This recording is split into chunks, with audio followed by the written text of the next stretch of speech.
Welcome to another edition of Referee Rant podcast. I'm Ralph the Ref. Today I have a special guest, Steve Baum. He's been my guy from day one. We took the Board 41 class together, and we both had to take it a second year. For him, he passed the written test. He got hurt and tore his Achilles attending a scrimmage in Manhasset.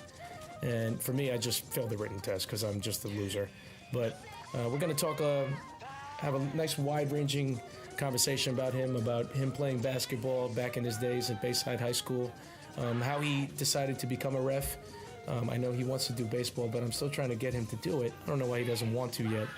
And also just his love and affinity for reading the rules. He got me into the rules. I was never a rule guy, but somehow I find myself always at his house trying to learn more and more rules. So here's our wide conversation with Steve Baum. Steve, what's up, man? How are you, Ralph? Good, man. Beautiful Monday morning. Looks like the sun's peeking out. Yeah, I got a beautiful view of my backyard here. It's great to have you over. Always fun talking baskets and refereeing talk. Okay, so I don't believe this. I can't envision a world where you were a basketball player and that you were good and that you had long flowing hair, but set the scene when you were in high school. What kind of player were you? Well, you saw my yearbook, so I did. Then we're talking about high school. That was 19. You want to start with high school? You could start with. Okay, how did you start falling in love with basketball? It's crazy, and you remember things when you're growing up that stick with you the rest of your life. I must have been 10, 11 years old, and we were at the schoolyard, PS 209 in Whitestone, Utopia Parkway, 17th Avenue. We all met there to play ball.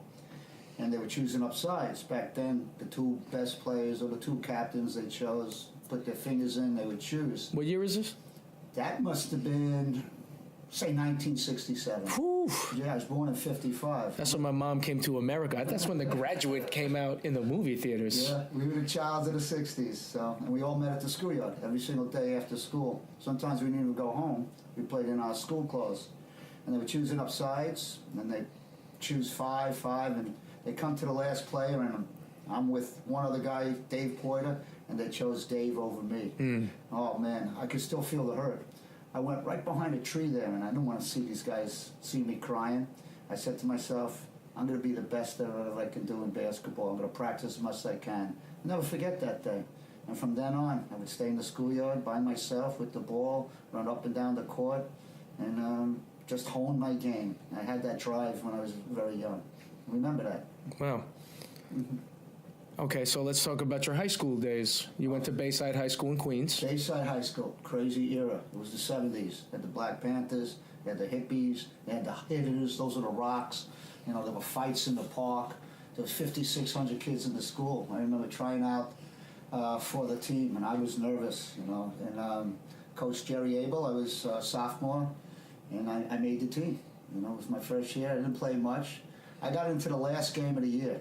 I remember it was against Flushing High School. They had a great player, Willie Green, one of the best ball players. I started that game, and I started every other game my junior and senior year. They were great times, you know, and I used to go from practice. We'd have practice from about 3 o'clock to 5, and then go right to the night center, and I played in the night center, play in the courts at 209 all day. And back then, if you lost, if you weren't good enough to be taken, that's it. Your day's over. We had 2 full courts, one opposite another. And the older guys, I remember my first game, sitting on the bench and they needed a player. And these were the old guys, Howie Weinstein, Scotty Singer. These guys played for their college. And they pointed to me, Baum, get on the court. And I said, oh. And I remember scoring a basket and all my younger friends up there cheering, you know. And it was my initiation. I'll never forget that day. I had a pretty decent career at Bayside. We didn't have a good team our senior year. We lost most of our games, but it was a very memorable time. I loved it. Okay, what about life after high school? What was your relationship with basketball? Well, after high school, I went off to Fairleigh Dickinson University. In Jersey? In Jersey, and I could have went to any state university. I could have went to city schools, and I could have played for the teams. But I had a girlfriend I was in love with, and I wanted to stay by. Big mistake. And so I didn't make the Fairleigh Dickinson team. And I felt I should have, but whatever happened, I was heartbroken. I remember I cried in my dorm that day. You know, and then I got into other things, which early 70s type things? Early 70s, and I say I want to keep it simple as that. My daughter might listen to it or someone. So I went astray for a while. Okay. Let's say that. And I went, and I was also the assistant coach at Bayside High School right after. So I stayed close to the game after that. But afterwards, that when I didn't make the team, it was a heartbreaking experience for me. Do you think that made you more callous about game of basketball, as if you deserved something that you never got, and you felt more negative thoughts about it? No, not really. I just felt I should have made the team. And then I always thought if I would have went to Oswego, I would have been able to play Oneonta, Brockport, or any Queens College, Queensboro. I know I would have made it, but I thought I was good enough to make the team. I always thought I came on the court, I had long hair. I wasn't the prototype a ball player that the coach was looking for. And I played well in that tryout, but maybe that held me back, and a reputation of doing things that weren't accepted at the time. Okay. And I thought it was just the long flowing hair. No. Everyone had long flowing hair, but the coaches back then used to make you cut it if it was too long, facial hair. It was a different era. There's a large gap between the early 70s and when I met you, and I met you in September 2013. What was your relationship between you and basketball from 2013 all the way from the early 70s? I always remained a student of the game. I always watched college. I went to the Garden. I saw many games. I was at the game when Willis Reed limped on the court in 1969 when they won the championship against the Los Angeles Lakers. I was at the ECAC, so the college tournaments, Cassie Russell versus Bill Bradley in those days. Cassie Russell was nice. I was living in the Garden. I was still playing in outside leagues, still playing in the schoolyards. And I kept playing the game up until when I tore my Achilles tendon a few years back. So I always stayed close to the game, and I always wanted to be part of it. I even took a thing at being a sportscaster. I went to announcer training studios. It didn't pan out. I always kept close to the game, watching it, and I always loved it. It's been a love of mine. Well, segue. I think this is a perfect opportunity to get your broadcasting skills back up to par with this new medium that we have. So it sounds as though you were always close to the game. So I'm interested as to why it took you so long to find refereeing. Basically, I went into refereeing because to make extra money. Me and my wife moved to Long Island. Taxes go up. My daughter's about to go into college in a few years. I work in the garment trade. But I was looking for an extra income. And my wife said, "You love basketball. Why don't you just try to be a referee?" And she was the one who actually got me going. I said, "Yeah." So I went online. I saw what we had to do, and went to the class. I met you, and it just took off from there. Now, when she initially brought you that idea, were you kind of hesitant first, or were you saying, "Oh, that's not a bad idea"? Because I know for me, before I even got involved with the reffing, I just thought of all of the adult leagues where I don't know, they never took it serious, and they always got this crazy abuse. Not that it was coming from me, just more of me being a worldly observer of things. I always saw that it was a less sought after occupation that somebody would want to do if they were going to be ridiculed like that. No, your first response, the minute she said, I said, "Yeah, that sounds like a pretty good idea. I love the game. I understood the game." And it's funny, but once you come and you start taking those courses, your knowledge of what the game has nothing to do with what you're about to venture into. Which I found out from the beginning that I had to study that book to pass the test. You did. That's why we were in the fork in the road. You continued to study, and I continued to be like, well, I know this game inside out. I'll be good. Right. So, okay, so we took the class together, and I'll just say for myself, that experience for me was very painful. I love to read. I read on my own. I read about 50 books a year, but that rule book just looks so voluminous. It looks so technical. I've never seen basketball painted in a way like that. So for me, I kind of just accumulated the rules over the years by just watching games. I was always quick to be, if we played a pickup game, I'd be the one to call the rule. But I don't know. I just didn't want to read it. I thought I can just kind of take all my previous knowledge and just roll that in on the floor test. However, I noticed that there was this one old white guy in the class, and his name was Steve, and he would just meticulously be in the rule book, and he would constantly raise his hand to the instructor, and he would ask questions of things that I should have known and things that I wouldn't know otherwise had you not brought it up to everyone's attention. And I think that's when I should have known that I was going to be in trouble, since I wasn't taking it as serious as somebody like you. So where did you find your deep affinity for looking up rules and trying to get into the nitty-gritty of different things that may or may not happen in games and other situations? First of all, thank you for the compliment, old white man. I'll take that with, coming from you, because I don't look at myself as an old person. I don't either. Of course, I am a white man, so that I can't dispute. White man raising his hand. Right, it's okay. As you get older, you're humbled. You don't worry about that anymore. I always was a reader. I love history. And I can be obsessive. Once I put my mind into something, I'm going to give it the best I can. If it was parking cars as a kid when I worked in a garage in the city, if it was a paper boy, anything I did, my parents always instilled that do the best you can or whatever you can do. So I'm given this book, and it was, you have to read the whole thing, but they broke it up each week in different parts, so it makes it simpler. So I'm taking a little bit of everything.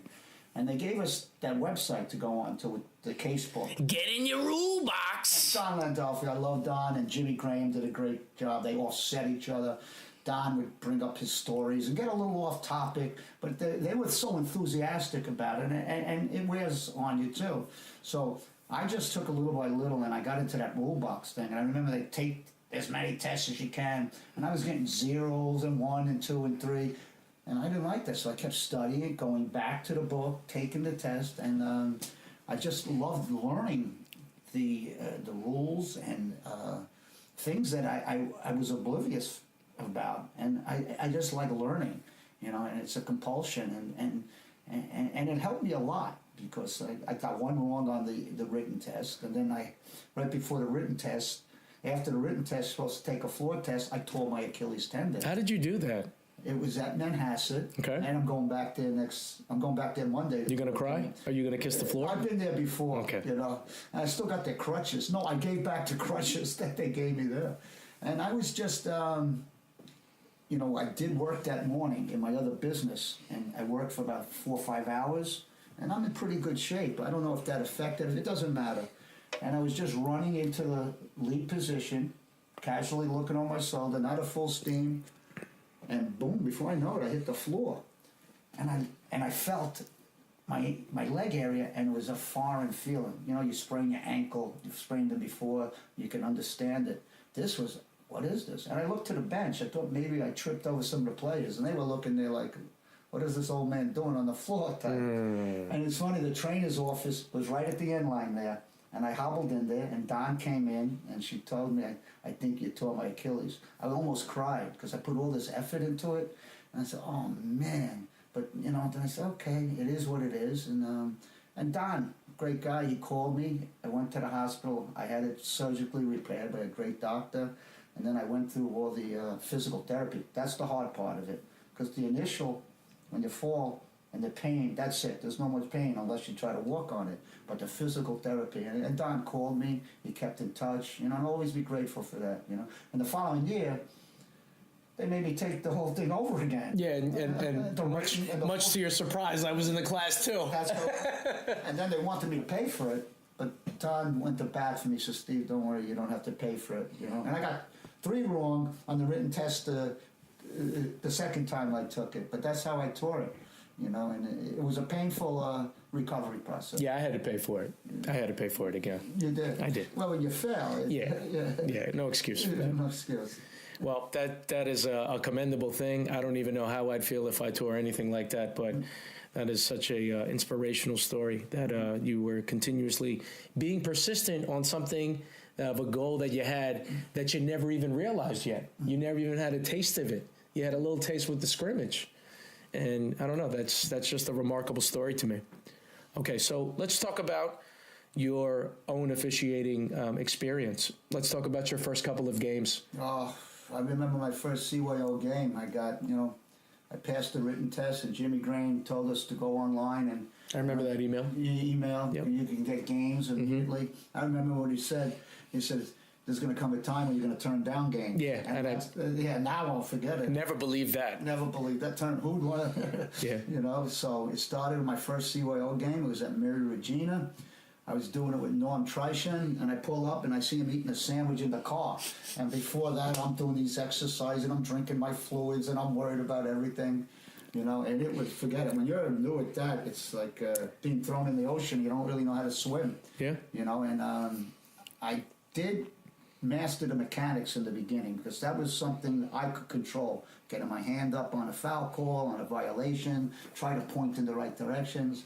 But there were double whistles in the beginning. There was ball watching, all this stuff that, you have to experience first to correct it. And I had great, even in CYO, I would have guys that pull me to the side, and I'd ask them before, please tell me what I'm doing, correct me. I didn't worry about being that corrected. I try to do that with some officials. Sometimes you got to be a little cautious. Not everyone wants to hear or want to be corrected. But I had a lot of guys that said, listen, when you're coming over to the lead position, just watch the area there. You don't got to worry about the backcourt. Little things. And I try to grab one or two things every game that I did wrong and try to correct it.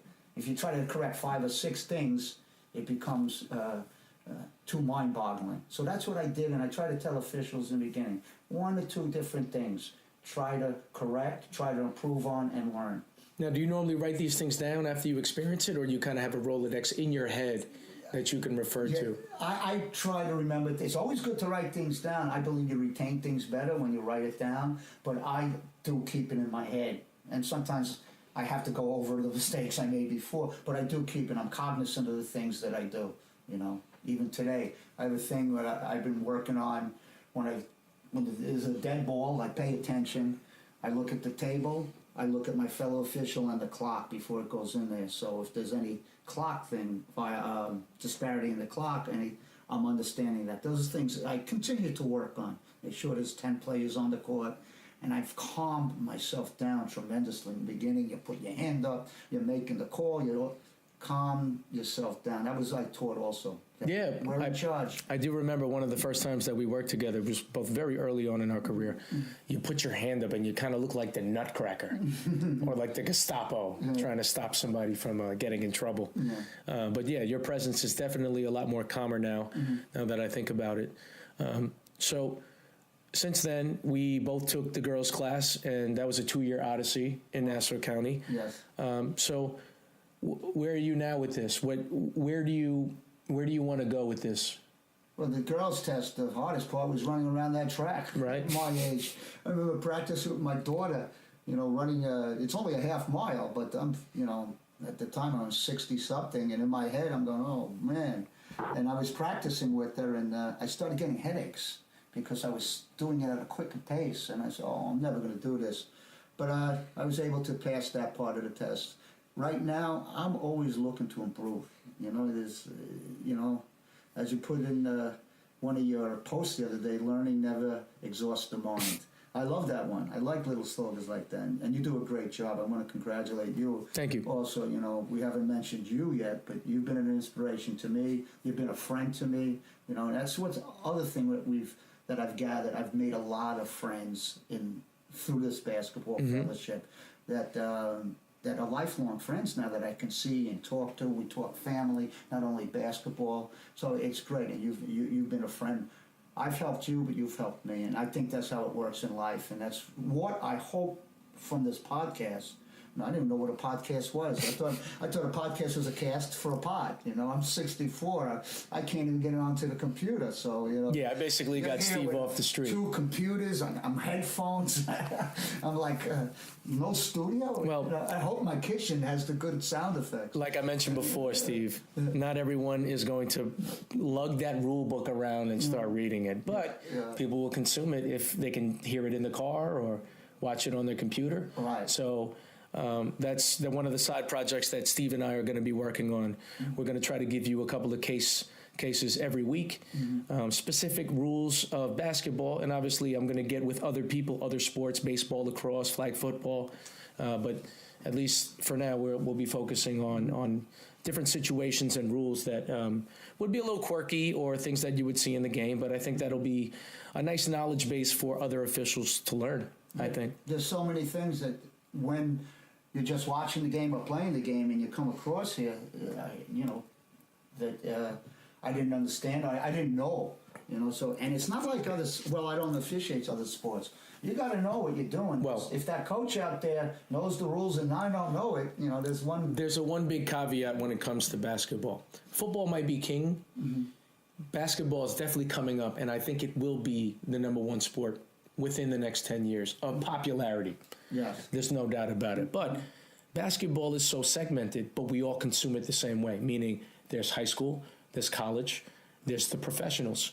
Those are 3, sometimes even more than 3, different sets of rules that everyone kind of jarbles in their mind and gets confused. So, for instance, if there's a shot attempt in high school and you make a play and there's an air ball from that shot attempt, that same player can still touch the ball and then continue a new dribble. Now, in the NBA, that's illegal. However, everyone watches that. That's a normal playground rule that everyone calls automatically. Catching your own pass. So that's one of those things where it gets very contentious with players, coaches, and refs that don't know that rule when we know that like the back of our hand because we've seen that so many times. But this is what I'm saying. It's for everyone to be educated on specific rules. Another thing that I can say, somebody like James Harden, when I watch that guy on TV, I am utterly confused as to how I would officiate him. Sometimes I'm watching that game and I'm like, I can't even tell what his pivot foot is, when he stopped dribbling, and just I'm very confused on how he still initiates contact but still makes it look as if the defender initiated contact because he's so slick with his follow-through going into the body of a defender because he does it such in a good way.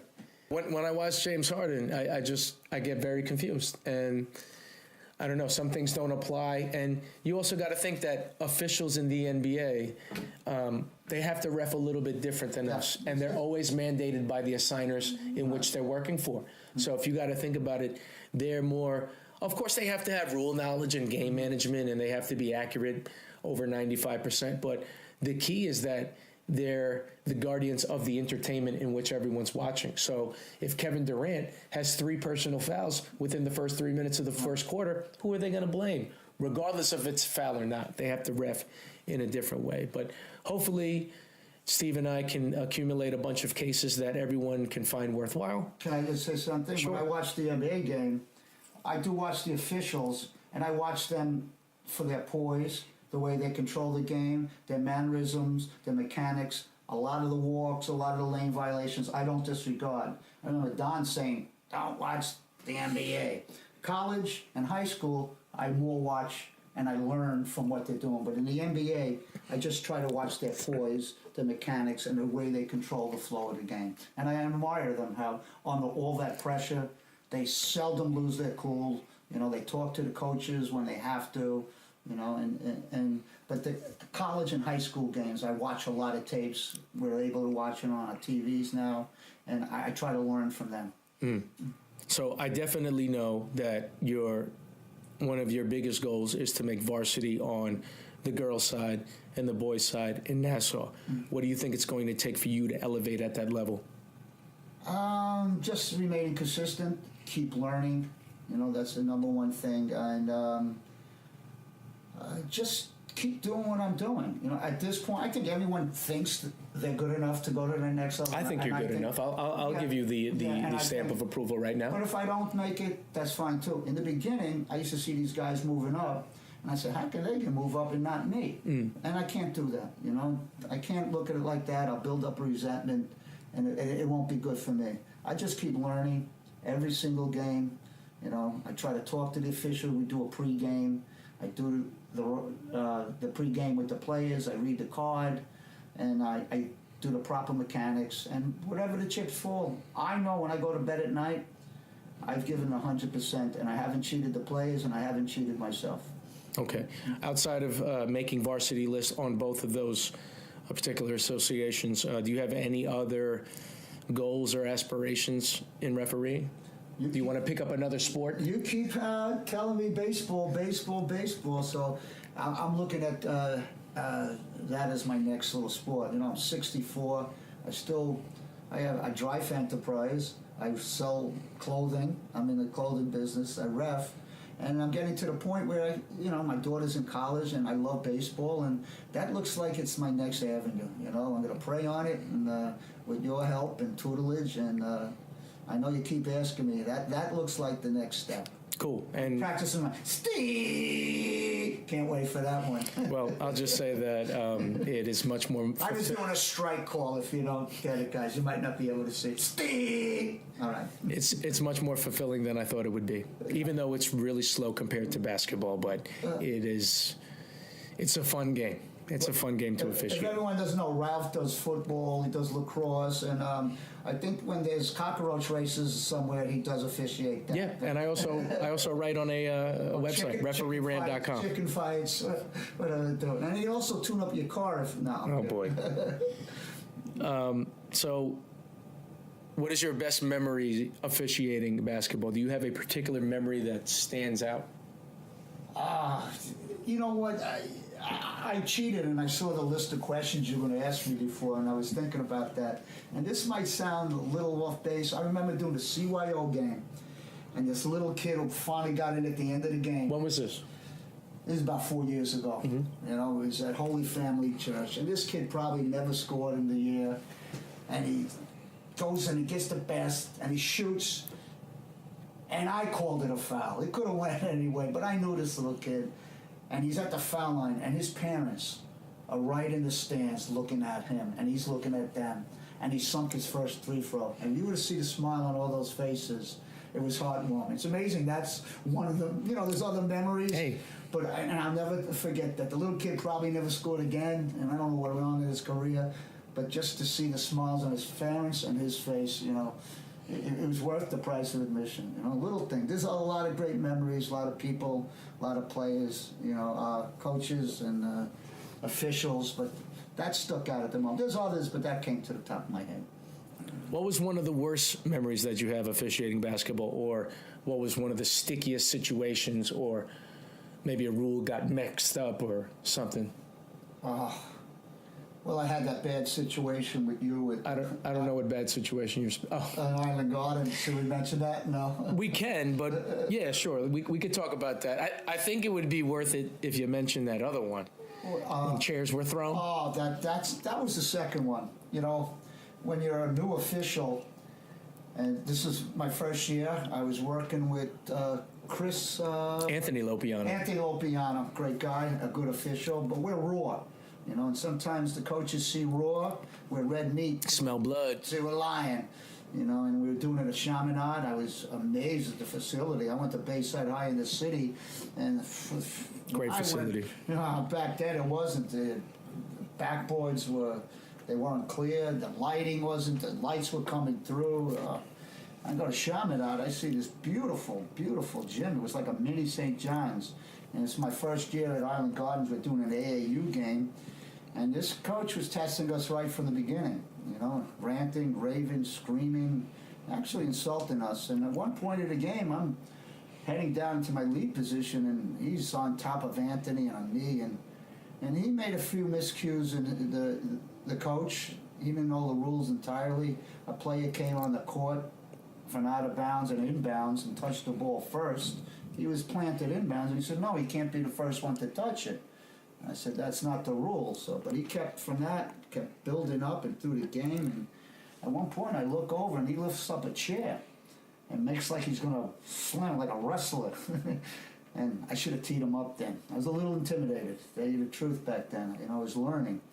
And right then and then, I should have teed him up. And it just got worse from there because we didn't take the bull by the horns. We let it get out of hand. We both knew. And finally, we give him a tee. And he comes rushing on the court. And Anthony's holding the ball, and he punches it right out of his hand. I can't believe what I'm seeing. Then he started insulting me and us because we were allowed to wear shorts. It's in the summertime, and I'm wearing my socks high. And he said, you guys look like soccer referee. No, you look like a soccer ref. I'm pretty sure Anthony didn't look like a soccer He ref. actually said it to me, because I'm wearing the compression shorts up to my knees. And the supervisor was the assistant principal of Chaminade. And he comes on the court and he just, game over. I couldn't believe this guy's behavior like that. And he was brought up on disciplinary charges. And we had to come to the hearing before that. Deposition? A deposition. And me and Anthony were, what are we going to say? So I see him walk into Island Gardens, and then he walks out, and Jim Fox calls us, and he says, the guy quit. He did. He knew he was wrong, and they had enough of this. It was going on. He'll remain nameless, and it was going on for a while, but that took me back. What I learned from the game is I don't take no crap, I'm there to do my job. If I see something wrong, tee him up early. But that was one of those situations. It did leave a bad taste in my mouth because the kids' game was canceled. And as I'm walking out, one of the kids says, he does this in every game. I said, so that was a bad moment, but I learned from it. We could talk about that night that we were together in October. It's about, 3 months ago? I wish it was 10 months ago, a few years back. Let me paint the picture before you tell me how you felt. So I think that the ball was going the other way, so I went from transitioning from the trail to the lead. Mm-hmm. I wasn't particularly watching the division line. Particularly? You weren't. I wasn't. I think one of the coaches were, I guess the kid was going up the court and for some reason got backcourt violation. Mm-hmm. I think you were looking at something else. Not exactly sure what you were looking. I know that I was already up the court. Mm-hmm. And all I can hear at the end of it was, "That's a backcourt violation, coach." Mm-hmm. I mean, ref. And then I guess you thought about it for a second and then... This is what happened. As the ball was inbounded, I noticed the clock wasn't starting. Mm-hmm. And I was trying to get the attention of the table to start it.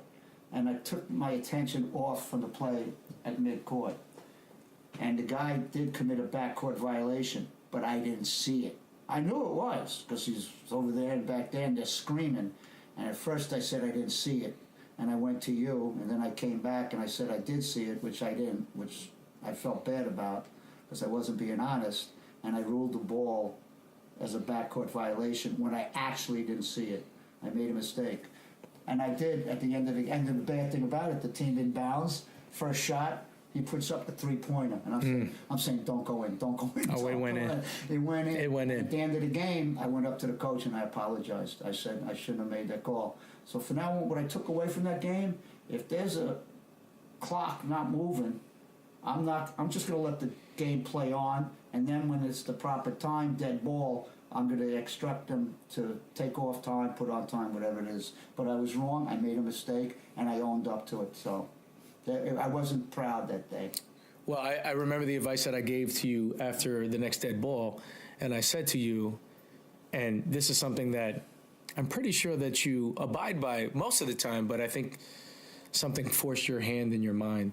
But just because everything is obvious doesn't mean that you saw it.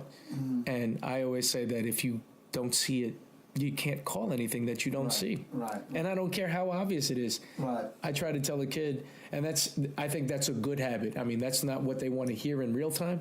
Mm-hmm. So, for instance, if you're in the lead and somebody's getting fouled, or they got fouled so maliciously and other people have seen it, and you say, I didn't see it, because you didn't see it.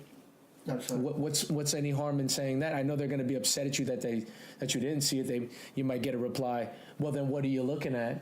Right. Then do your job. But at the same time, I'm giving you honest replies. I'm telling you I did not see it. Mm-hmm. If I see a foul, I call the foul.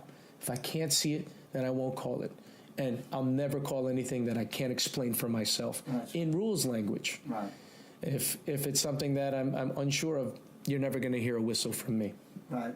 And I remember going up to you and I said, what'd you see? And you didn't see it at all. And I was hoping you would just say, white ball, black ball. But, best thing, honesty is the best policy. Mm-hmm. You can never go wrong when you backpedal. Yeah. Okay. I guess we'll end this. It's only fitting for us to talk about one rule. Okay. Let's talk about you have a rule that you want to speak on? Here, I got one. Okay, so this is a boys' rule. 10-second violation in boys. If the ball goes up out of bounds, bringing it up, the count now gets to 7. If the ball goes out of bounds, do they get a new count? Yes or no? Yes, they do. That's the boys. They get a new 10-second count. Okay, now when the girls, they don't? They don't. That's the difference in the girls. You know, and there's some kind of a conflict. I did a game once, and the coach was saying that they don't get a new 10-second, but in the boys, and we did call up our good buddy Don Landolfi. You know, I love going to Don. You know, he sometimes calls me a PIA, a pain in the ass, but I know that's in a loving way, and he loves when people call up, and you know, he verified. I knew it anyway, that you get a new 10 seconds in that. In the IABO 2018-2019 high school edition book, that's in case book 9.8, situation C. After A1 has dribbled for 9 seconds in A's backcourt, A1 requests a timeout, or B1 deflects the ball out of bounds. The ruling in both A and B, Team A will have 10 seconds to advance the ball to the front court following the throw-in if a player of Team A gains control in A's backcourt. So yeah, can't get more precise. That's what's the great thing about it. You go to the book, you keep studying it, they give you the situation, they give you the ruling, and it's for me, from now on, to eternalize it, understand it. Because that situation can come up, and now, boom, I don't have to hesitate, I don't got to think.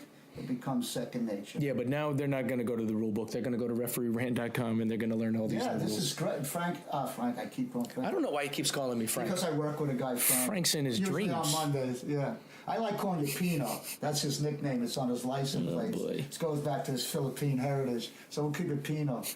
Ralph, it's been a pleasure. You know, I was a little nervous doing this. You know, Yeah, you completely nailed it. yeah, anything I do, I like to do the best, and I hope it helps to our fellow officials out there. You know, because there's actually no other medium, we call it, no other place where you can just get instant information. Yeah. You can go to YouTube and this and that, and it's also, I like that it's bringing up my personal experience with it. Yeah. And this is Add some color to it. And the official out there can identify, yeah, I've been through that with CYO. Yeah, I did that with the coaches. Yes, I had this, and they're not alone in it. You know, we're all in it together. Yeah. So in the coming weeks, you could expect more rules and cases from Steve and I. Yeah. I hope you enjoy this podcast, and until tomorrow.